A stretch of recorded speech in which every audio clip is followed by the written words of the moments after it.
ETV ప్రేక్షకులకి నమస్కారం. శుభమస్తు కార్యక్రమానికి స్వాగతం.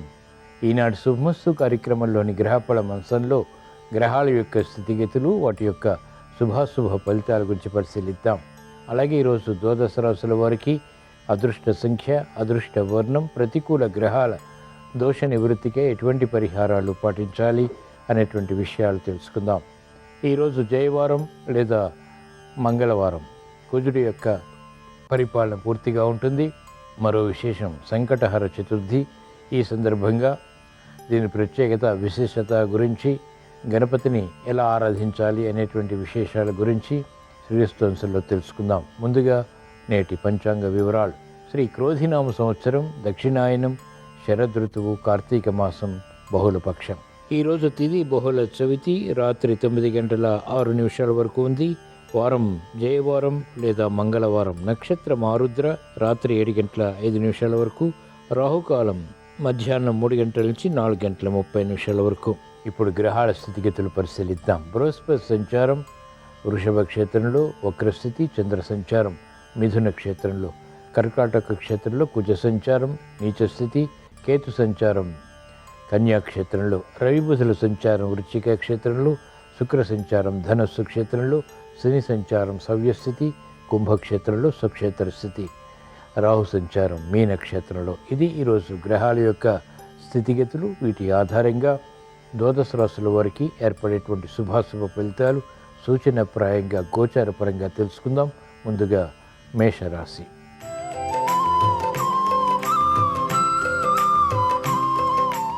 ఈరోజు మేషరాశి వారి ఫలితాన్ని పరిశీలించినట్లయితే భూ సంబంధిత వ్యవహారాల్లో చిరు సమస్యలు తలెత్తుతాయి. అకారణ విరోధాలు తలెత్తేటువంటి సంఘటనలు లేకపోలేదు. కార్యక్రమ నిర్వహణలో నైపుణ్యం కలిగి ఉంటారు. నేర్పరితనంతో కూడినటువంటి నిర్ణయాల ద్వారా విజయాలు అంతిమంగా సాధ్యపడతాయి. వ్యవహారాల్లో చుక్కెదురు పరిస్థితులు మహిళలు ఎదుర్కోవాల్సి వస్తుంది. విద్యార్థులకి కఠిన పరీక్షలు విద్యాపరంగా అనుకూలతను పెంచుతాయి. కార్యక్రమ నిర్వహణలో నైపుణ్యం వ్యాపారంగం వారు కలిగి ఉంటారు. రుణ ఒత్తిళ్ల ద్వారా ఏర్పడినటువంటి సమస్యలు న్యాయవాద వృత్తి వారు పరిష్కరించుకోగలుగుతారు. అభివృద్ధి కార్యక్రమాలు వైద్య వృత్తి వారికి కలిసి వస్తాయి. నూతన ఉత్సాహం వ్యవసాయ రంగం వారికి పెరుగుతుంది. ఈరోజు మేషరాశి వారు ప్రతికూల ప్రభావాన్ని దూరం చేసుకుని లేదా ఎదుర్కొని అనుకూలంగా మరల్చుకుని మంచి విషయాలు ఇంకా సాధించడానికి సంకటహర చతుర్థి సందర్భంగా హేరంబ గణపతిని దర్శించడం, స్మరించడం, పూజించడం శ్రేయస్కరం. ఈరోజు మేషరాశి వారి అదృష్ట సంఖ్య 9. ఈరోజు మేషరాశి వారి అదృష్ట వర్ణం ఎరుపు.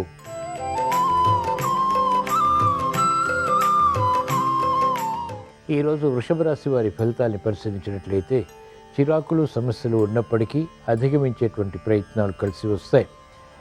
సంభాషణల ద్వారా అనుకూలత సాధించగలుగుతారు. మానసిక ధైర్యం కొనసాగుతుంది. దూకుడు స్వభావం, దూకుడు నిర్ణయాలు కూడా ఆర్థికంగా కలిసి వస్తాయి. లాభదాయకమైనటువంటి కార్యక్రమాలు ఒక్కొక్కటిగా వ్యాపార రంగం వారు చేపట్టగలుగుతారు. అనుచిత పరిస్థితులు అనుకూలంగా మరల్చుకునేటువంటి ప్రక్రియలు మహిళలకు కలిసి వస్తాయి. విద్యార్థులకి సూక్ష్మత పెరుగుతుంది, ఏకాగ్రత పెరుగుతుంది. విద్యలో ఆధిక్యత ఆనందానికి దారితీస్తుంది. వ్యవసాయ రంగం వారికి ప్రోత్సాహకరం. వైద్య వృత్తి వారికి పరిశోధనలు ఫలిస్తాయి. న్యాయవాద వృత్తి వారికి మెరుగైనటువంటి అవకాశాలు వృత్తిలో లభిస్తాయి. ఈరోజు వృషభ రాశి వారు ప్రతికూల ప్రభావాన్ని దూరం చేసుకుని లేదా ఎదుర్కొని అనుకూలంగా మరల్చుకుని మంచి విషయాలు ఇంకా సాధించడానికి సంకటహర చతుర్థి సందర్భంగా మహాగణపతిని దర్శించడం, స్మరించడం, పూజించడం శ్రేయస్కరం. ఈరోజు వృషభ రాశి వారి అదృష్ట సంఖ్య 1. ఈరోజు వృషభ రాశి వారి అదృష్ట వర్ణం ఎరుపు.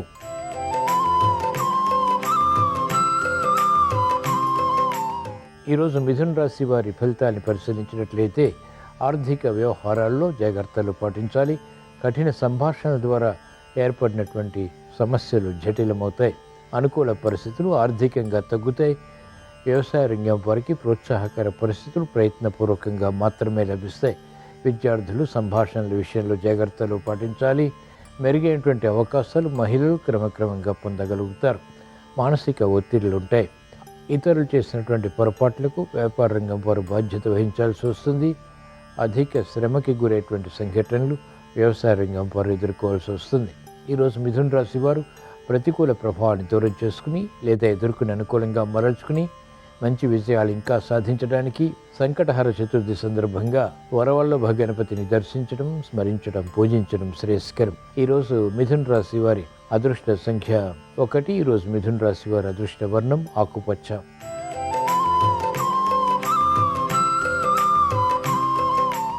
ఈరోజు కర్కాటక రాశి వారి ఫలితాన్ని పరిశీలించినట్లయితే ఆర్థిక పరిస్థితి మెరుగవుతుంది. విద్యా విషయాల్లో ఉత్తీర్ణత ఆనందానికి దారితీస్తుంది. క్రమశిక్షణ పెరుగుతుంది. గతంలో కన్నా మెరుగైనటువంటి పరిస్థితులు గృహపరంగా, ఆర్థిక పరంగా బలాన్ని కలిగిస్తాయి. వృత్తి, వ్యాపార, ఉద్యోగ సంబంధిత కార్యక్రమాల్లో విజయాలు సాధించగలుగుతారు. సాఫ్ట్వేర్ రంగం వారికి అత్యంత అనుకూలం. మహిళలకు శ్రమ ఉన్నప్పటికీ, ఒత్తిళ్లు ఉన్నప్పటికీ లక్ష్యంతో కూడినటువంటి నిర్ణయాల ద్వారా విజయాలు సాధ్యపడతాయి. వ్యవసాయ రంగం వారికి ప్రోత్సాహం. వైద్య వృత్తి వారికి గతంలో చేపట్టలేనటువంటి కార్యక్రమాలు ఇప్పుడు చేపట్టి విజయాలు సాధించగలుగుతారు. ఈరోజు కర్కాటక రాశి వారు ప్రతికూల ప్రభావాన్ని దూరం చేసుకుని లేదా ఎదుర్కొని అనుకూలంగా మరల్చుకుని మంచి విజయాలు ఇంకా సాధించడానికి సంకటహర చతుర్థి సందర్భంగా లక్ష్మీ గణపతిని దర్శించడం, స్మరించడం, పూజించడం శ్రేయస్కరం. ఈరోజు కర్కాటక రాశి వారి అదృష్ట సంఖ్య 9. ఈరోజు కర్కాటక రాశి వారి అదృష్ట వర్ణం ఎరుపు.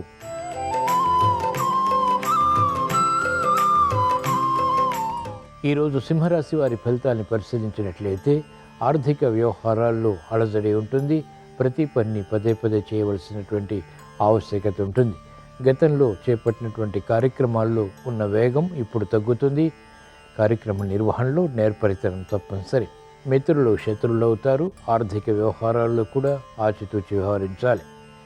వ్యాపార ఒప్పందాల విషయంలో వ్యాపార రంగం వారు జాగ్రత్తలు పాటించాలి.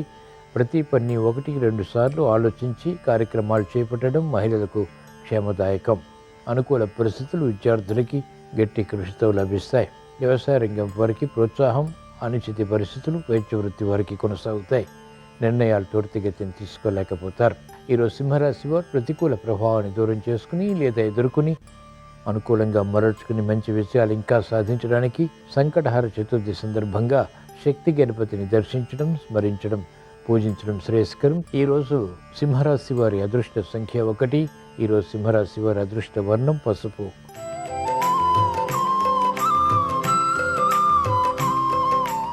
ఈరోజు కన్యారాశి వారి ఫలితాన్ని పరిశీలించినట్లయితే ఆర్థిక వ్యవహారాలు కలిసి వస్తాయి. నూతన ఉత్సాహంతో కార్యక్రమాలని ప్రారంభించి విజయాలు సాధించగలుగుతారు. వివిధ రకాల మార్గాల ద్వారా ఆదాయాన్ని పెంపొందింప చేసుకునేటువంటి మార్గాలు సులభతరమవుతాయి. లాభదాయకమైనటువంటి కార్యకలాపాలు ఒక్కొక్కటిగా పూర్తి చేయగలుగుతారు. భూ సంబంధిత లావాదేవీలు కలిసి వస్తాయి. వృత్తి, వ్యాపార విజయాలు సాధించగలుగుతారు. ఉద్యోగస్తులు శుభవార్తలు వింటారు. ఆర్థిక పరిస్థితి వ్యాపార రంగం వారికి మెరుగవుతుంది. కోర్టు సంబంధిత వ్యవహారాల్లో న్యాయవాద వృత్తి వారికి విజయాలు సిద్ధిస్తాయి. వైద్య వృత్తి వారికి అత్యంత అనుకూలం. వ్యవసాయ రంగం వారికి నూతన విధి విధానాలు వృత్తిలో కలిసి వస్తాయి. ఆదాయాన్ని పెంపొందింపచేస్తాయి. ఈరోజు కన్యారాశి వారు ప్రతికూల ప్రభావాన్ని దూరం చేసుకుని లేదా ఎదుర్కొని అనుకూలంగా మరల్చుకుని మంచి విజయాలు ఇంకా సాధించడానికి సంకటహర చతుర్థి సందర్భంగా శ్వేతార్క గణపతిని దర్శించడం, స్మరించడం, పూజించడం శ్రేయస్కరం. ఈరోజు కన్యారాశి వారి అదృష్ట సంఖ్య 1. ఈరోజు కన్యారాశి వారి అదృష్ట వర్ణం తెలుపు.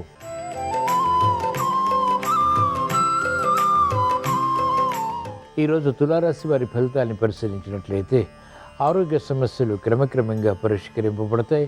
అవమానకర సంఘటనల నుంచి, అపవాదుల నుంచి అనుకూల పరిస్థితులు సాధించగలుగుతారు. క్రమశిక్షణ పెరుగుతుంది. గందరగోళ పరిస్థితులు నియంత్రించేటువంటి శక్తి సామర్థ్యాలు కూడా లభిస్తాయి. వ్యయం, ఆదాయం సమాంతరంగా కొనసాగుతాయి.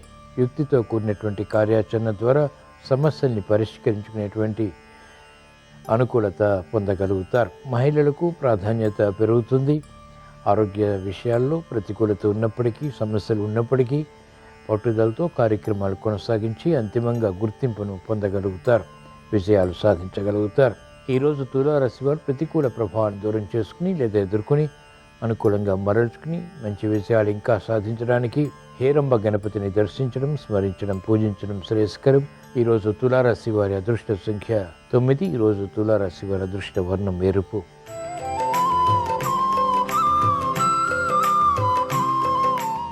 ఈరోజు వృశ్చిక రాశి వారి ఫలితాన్ని పరిశీలించినట్లయితే ఆర్థిక వ్యవహారాలు కలిసి వస్తాయి. సమయస్ఫూర్తితో వ్యవహరించి సమస్యల్ని పరిష్కరించుకోగలుగుతారు. స్నేహితుల ద్వారా లబ్ధి చేకూరుతుంది. భాగస్వాములతో కూడినటువంటి మైత్రి వ్యాపార రంగం వారికి ఆర్థికంగా ఉపకరిస్తుంది. నూతన ప్రణాళికలు విజ్ఞతతో అమలు చేయగలుగుతారు. విద్యార్థులకి సూక్ష్మత పెరుగుతుంది. విద్యపై అవగాహనతో కూడినటువంటి విజయాలు సంతృప్తిని కలిగిస్తాయి. మహిళలకు ఆరోగ్య సమస్యలు పరిష్కరింపబడతాయి. ఆర్థిక విషయాలు అనుకూలిస్తాయి. వైద్య వృత్తి వారికి అనుకూలం. వ్యవసాయ రంగం వారికి వివిధ మార్గాల ద్వారా ఆదాయాన్ని పెంపొందింప చేసుకునేటువంటి మార్గాలు సులభతరమవుతాయి. ఈరోజు వృశ్చిక రాశి వారు ప్రతికూల ప్రభావాన్ని దూరం చేసుకుని లేదా ఎదుర్కొని అనుకూలంగా మరల్చుకుని మంచి విషయాలు ఇంకా సాధించడానికి సంకటహర చతుర్థి సందర్భంగా వరవల్లభ గణపతిని దర్శించడం, స్మరించడం, పూజించడం శ్రేయస్కరం. ఈరోజు వృశ్చిక రాశి వారి అదృష్ట సంఖ్య 9. ఈరోజు వృశ్చిక రాశి వారి అదృష్ట వర్ణం పసుపు.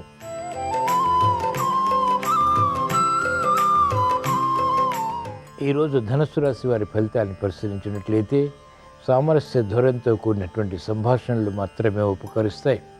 విరోధాలు ప్రబలమైనటువంటి సంఘటనలు ఇతరులతో నెలకొంటాయి కాబట్టి జాగ్రత్తలు వహించాలి. అసాధారణ కార్యక్రమాలు చేపట్టి తద్వారా సమస్యలను ఎదుర్కొంటారు. కార్యక్రమ నిర్వహణలో నైపుణ్యం అన్ని రంగాల వారికి తప్పనిసరి. మహిళలకు బాధ్యతలు పెరుగుతాయి. అనిశ్చిత పరిస్థితులు ఆర్థికంగా కూడా కొనసాగుతాయి. విద్యార్థులకి చేపట్టినటువంటి కార్యకలాపాల్లో అసంతృప్తి కొనసాగుతుంది. మానసిక చాంచల్యం పెరుగుతుంది. అభివృద్ధి కార్యక్రమాల్లో వేగం వ్యాపారంగా వారికి తగ్గుతుంది. పునఃప్రయత్నాల ద్వారా ఆశించినటువంటి ప్రయోజనాలు సాధించగలుగుతారు. గతంలో కన్నా మెరుగైనటువంటి వాతావరణం వ్యవసాయ రంగం వారికి ఉన్నప్పటికీ ఆర్థిక విషయాలు వేధిస్తాయి. ఈరోజు ధనుసు రాశి వారు ప్రతికూల ప్రభావాన్ని దూరం చేసుకుని లేదా ఎదుర్కొని అనుకూలంగా మరల్చుకుని మంచి విషయాలు ఇంకా సాధించడానికి సంకటహర చతుర్థి సందర్భంగా శ్వేతార్క గణపతిని దర్శించడం, స్మరించడం, పూజించడం శ్రేయస్కరం. ఈరోజు ధనుసు రాశి వారి అదృష్ట సంఖ్య 3. ఈరోజు ధనుసు రాశి వారి అదృష్ట వర్ణం తెలుపు.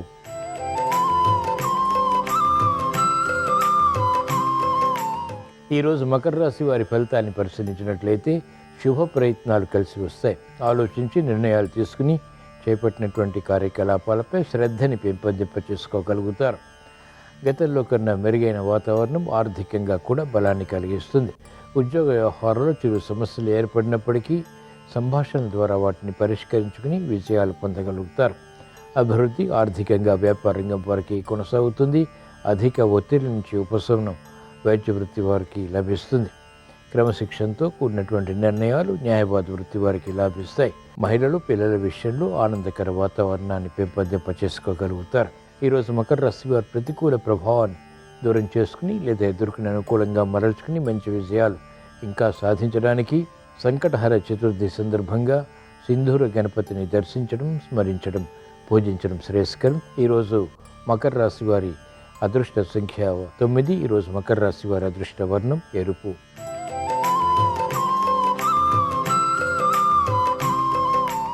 ఈరోజు కుంభరాశి వారి ఫలితాలని పరిశీలించినట్లయితే ఆరోగ్య సమస్యలు ఆకస్మికంగా తలెత్తుతాయి. నూతన విధి విధానాలతో కూడినటువంటి కార్యాచరణ ఆర్థికంగా ప్రతికూలతని పెంచుతుంది. సమస్యలు జటిలమైనప్పటికీ సమర్థతతో ఎదుర్కొనేటువంటి ప్రయత్నాలు కొంతవరకు ఊరట కలిగిస్తాయి. మిత్రులతో బంధువులతోటి సంభాషణలు వికటిస్తాయి. విమర్శలతో కూడినటువంటి విజయాలు రాజకీయ రంగం వారు పొందగలుగుతారు. అభివృద్ధి వ్యాపార రంగం వారికి కుంటుపడుతుంది. మంచి అవకాశాలు విద్యార్థులు సద్వినియోగపరచుకోలేకపోతారు. మహిళలకు ఓపిక, సహనం వంటివి తప్పనిసరి. కార్యక్రమ నిర్వహణలో నైపుణ్యం క్రీడారంగం వారికి తగ్గుతుంది. అయినప్పటికీ పునః ప్రయత్నాలు లాభిస్తాయి.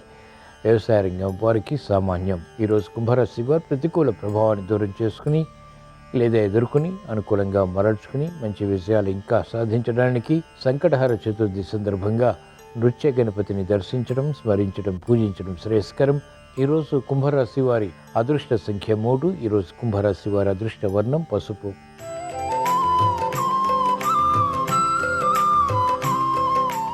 ఈరోజు మీన రాశి వారి ఫలితాన్ని పరిశీలించినట్లయితే ఆకస్మిక చిక్కులు, సమస్యలు ఆర్థిక పరంగా ఏర్పడినప్పటికీ సర్దుమణుగుతాయి. ఆలోచన సంపత్తితో కూడినటువంటి నిర్ణయాలు వృత్తి, వ్యాపార, ఉద్యోగ సంబంధిత కార్యకలాపాల్లో తప్పనిసరి. శ్రమ అధికమవుతుంది. అవమానకర సంఘటనలు ఉంటాయి. తమ కన్నా పైవారితో సంభాషణల విషయంలో ఏర్పడినటువంటి వివాదాలు జటిలమవుతాయి, సమస్యలుగా మారుతాయి. కాబట్టి జాగ్రత్తలు వహించాలి. నూతన ఉత్సాహం విద్యార్థులకి క్రమక్రమంగా పెరుగుతుంది. మహిళలకు శ్రమతో కూడిన విజయాలు సిద్ధిస్తాయి. కాలయాపన ద్వారా ఏర్పడినటువంటి సమస్యలు న్యాయవాద వృత్తి వారికి జటిలమవుతాయి. వైద్య వృత్తి వారికి స్థిరత్వంతో కూడినటువంటి నిర్ణయాలు వృత్తిపరంగా తప్పనిసరి. ఈరోజు మీన రాశి వారు ప్రతికూల ప్రభావాన్ని దూరం చేసుకుని లేదా ఎదుర్కొని అనుకూలంగా మరల్చుకుని మంచి విషయాలు ఇంకా సాధించడానికి సంకటహర చతుర్థి సందర్భంగా లంబోదర గణపతిని దర్శించడం, స్మరించడం, పూజించడం శ్రేయస్కరం. తద్వారా ఆకస్మిక పరిష్కారాలు సమస్యలకు లభిస్తాయి, ఆనందం పొందగలుగుతారు. ఈరోజు మీన రాశి వారి అదృష్ట సంఖ్య 9. ఈరోజు మీన రాశి వారి అదృష్ట వర్ణం ఎరుపు. ఇవి ఈరోజు ద్వాదశ రాశుల వారికి ఏర్పడేటువంటి శుభాశుభ ఫలితాలు. ద్వాదశ రాశుల వారికి ఆకస్మిక విజయాలు చేకూరాలని, సమస్యలు వేగవంతంగా పరిష్కారాలకి నోచుకోవాలని, మానసిక ఒత్తిడులు నియంత్రించబడి విజయాలు సాధించాలని, ఆనందకర పరిస్థితుల ద్వారా ఆశించినటువంటి ప్రయోజనాలు సాధించాలని, మంగళవారం సందర్భంగా సంకటహర చతుర్థి సందర్భంగా మహాగణపతిని స్మరిస్తూ ప్రార్థిస్తూ స్వస్తి. శ్రీరస్తు శుభమస్తు. ఈరోజు కార్తీక మంగళవారం, సంకష్టహర చతుర్థి వచ్చింది. మంగళవారంతో కూడిన సంకష్టహర చతుర్థిని అంగారక సంకష్టహర చతుర్థి అనే పేరుతో పిలుస్తారు. కార్తీక మాసంలో వచ్చే అంగారక సంకష్టహర చతుర్థి సందర్భంగా కుజదోష తీవ్రతను తగ్గింపజేసుకోవటానికి రాగి లోహంతో చేసిన గణపతిని పూజా మందిరంలో ఏర్పాటు చేసి రాగి గణపతికి పూజ చేయాలి. రాగి గణపతి దగ్గర ప్రమిదలో కొబ్బరి నూనె పోసి 5 ఎరుపు రంగు ఒత్తులు వేసి దీపాన్ని వెలిగించాలి. ఎరుపు రంగు పుష్పాలతో గణపతిని పూజిస్తూ ఓం గ్లౌం గణపతయే నమః అనే మంత్రాన్ని స్మరించుకోవాలి. ఎరుపు రంగు ఫలాలు గణపతికి నివేదనగా సమర్పించాలి. ఇలా ఉదయం పూట రాగి గణపతిని పూజించడం ద్వారా అంగారక సంకష్టహర చతుర్థి సందర్భంగా సంపూర్ణంగా కుజదోష తీవ్రతను తగ్గింపజేసుకోవచ్చు. అలాగే సాయంకాలం పూట కార్తీక మాసంలో వచ్చే సంకష్టహర చతుర్థి సందర్భంగా పూజా మందిరంలో పూజాపీఠం మీద 21 జిల్లేడాకులను ఏర్పాటు చేయాలి. ఆ 21 జిల్లేడాకులకి గంధం బొట్లు, కుంకుమ బొట్లు పెట్టి 21 జిల్లేడాకుల మధ్యలో శ్వేతార్క గణపతి, తెల్ల జిల్లేడు వేరు మీద చెక్కిన గణపతిని ఏర్పాటు చేయాలి. ఆ శ్వేతార్క గణపతికి జిల్లేడు పూల మాలికను అలంకరించి జిల్లేడు పుష్పాలతో గణపతిని పూజిస్తూ గం గణపతయే నమః అని 21 సార్లు పఠించాలి. గణపతికి ప్రీతిపాత్రమైన విధంగా ఉండ్రాళ్ళు నివేదనగా సమర్పించాలి. ఇలా సాయంకాలం పూట క్షిప్ర గణపతిని పూజించినట్లయితే గణపతి అనుగ్రహం వల్ల సమస్త శుభాలను సిద్ధింపజేసుకోవచ్చు.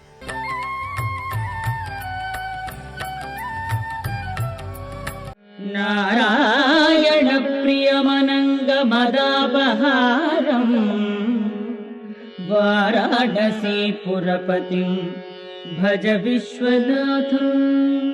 ఎందరో భైరవులు ఉన్నారు. ఒకటొక భైరవుడి దగ్గర నుంచి ఎంతమంది భైరవులు. అటువంటి భైరవుడి యొక్క ఆవిర్భావ దినంగా కాలభైరవాష్టమి అని చెప్పి శివాలయాల్లో ప్రతి చోట సాధారణంగా భైరవుడు క్షేత్రపాలకుడై ఉంటాడు. కాలభైరవుడికి పూజలు జరిగేటటువంటి తిథి ఈ కార్తీక మాసంలోనే వస్తుంది. అన్నిటినీ మించి మనిషిని ఎన్ని రకాలుగానో అనుగ్రహించేటటువంటి విశేషాలన్నీ ఈ కార్తీక మాసంలోనే జరుగుతాయి. ఎందుకనంటే కార్తీక పౌర్ణమి నాడు జ్వాలాతోరణం చేస్తారు శివాలయాల ముందు. జ్వాలాతోరణము అంటే ఇలా ఓ కర్ర ఇలా ఓ కర్ర కట్టి పైన ఒక కర్ర కడతారు. దానికి ఆవిరి గడ్డి తీసుకొచ్చి కడతారు. దాని మీద నెయ్యి పోసి వెలిగిస్తారు. వెలిగించి ఆ మంట అంటుకోవడం ప్రారంభం అవగానే పల్లకీలో పార్వతీ పరమేశ్వరుల యొక్క ఉత్సవమూర్తులను ఉంచుకొని ఆ మంట కింద నుంచి 3 మార్లు వెళ్ళొచ్చేస్తారు. ఎందుకు అలా పెడతారు జ్వాలాతోరణం కింద నుంచి అంటే, జీవి అనేకమైనటువంటి పాపములను చేసి శరీరం విడిచిపెట్టిన తరువాత పరిగెత్తి పరిగెత్తి పరిగెత్తి పరిగెత్తి పరిగెత్తి దాహంతో చిట్ట చివర ఆ యమసదనానికి వెళ్ళినప్పుడు మంటలతో ఉన్నటువంటి తోరణం కింద నుంచి లోపలికి వెడతాడు అని శాస్త్రం వాక్కు. శాస్త్రం కదా ప్రమాణం. నాకు నచ్చిందండి నచ్చలేదండి అని చెప్పడానికి కాదది. తస్మాత్ శాస్త్రం ప్రమాణంతే కార్యాకార్యం వ్యవస్థితౌ. నీ బుద్ధికి తోచినవన్నీ సత్యాలైతే భూమి తిరుగుతోంది, నీకు కనపడిందా? భూమి తిరుగుతున్నట్టు కనపడిందా? భూమి తిరుగుతున్నట్టు కనపట్టలేదుగా. మరి భూమి తిరుగుతోందని ఎలా నమ్మావు? శాస్త్రవేత్త చెప్పాడు కాబట్టి నమ్మేవు. శాస్త్రవేత్త చెప్పినది నమ్మి భూమి తిరుగుతోందని నమ్మిన వాడివి శాస్త్రం చెప్పిందని నమ్మి జ్వాలాతోరణం ఉంటుందని ఎందుకు నమ్మలేవు? నువ్వు నమ్మకపోయినంత మాత్రం చేత శాస్త్రం అబద్ధం కాదు. ఎవడు నమ్ముకున్నాడో వాడికి అభ్యున్నతి లేకుండా పోదు. కాబట్టి పాపము చేసి శరీరాన్ని విడిచిపెడితే ఆ జ్వాలలతో కూడుకున్నటువంటి తోరణములోంచి యమసదనంలోకి పెడతాడు. ఒరే, ఇక పైన ఇలా పాపాలు చెయ్యకు, సద్బుద్ధితో ప్రవర్తించు, నువ్వు అక్కడ వెళ్ళవలసినటువంటి దారుణమైన పాపాలు నీకున్నాయి, వాటిని తీసేస్తాను, నీకోసం నేను వస్తాను సాయం. ఇక్కడ నా ఆలయం ముందే జ్వాలాతోరణం జరుగుతుంది. అక్కడ ఏ మంటల తోరణం కింద, చిచ్చు తోరణం కింద నుంచి వెళ్ళాలో అక్కడ నేను నీకు సాయం వస్తాను. దా, నేను ముందు పెడతాను, నువ్వు నా వెంటరా. ఇక్కడే జ్వాలాతోరణం కింద నుంచి వెళ్ళొచ్చావు కనుక ఇక అక్కడ వెళ్ళవలసిన అవసరం తీసేశాను కదా అని మళ్ళీ వచ్చే ఏడాది కూడా వద్దామని పాపాలు మొదలుపెట్టకు. బుద్ధి మార్చుకొని, నేను ఇంత నీకు అనుగ్రహించాను కాబట్టి నా అనుగ్రహాన్ని గుర్తు పెట్టుకొని ప్రేమతో నేను చెప్పినట్టు బ్రతుకు ఇక పైన. ఆ మార్పు తెచ్చుకొని జ్వాలాతోరణం కింద పరమశివుడితో కలిసి వెళ్ళొచ్చిన వాడు ఎవరుంటాడో వాడు యమసదనంలో చిచ్చు తోరణం కింద నుంచి వెళ్ళవలసిన అవసరం ఉండదు. అంటే ఈ కార్తీక మాసం మనిషి యొక్క అభ్యున్నతి కొరకు అన్ని అద్భుతమైనటువంటి విశేషాల్ని మనకి అనుగ్రహిస్తూ ఉంటుంది.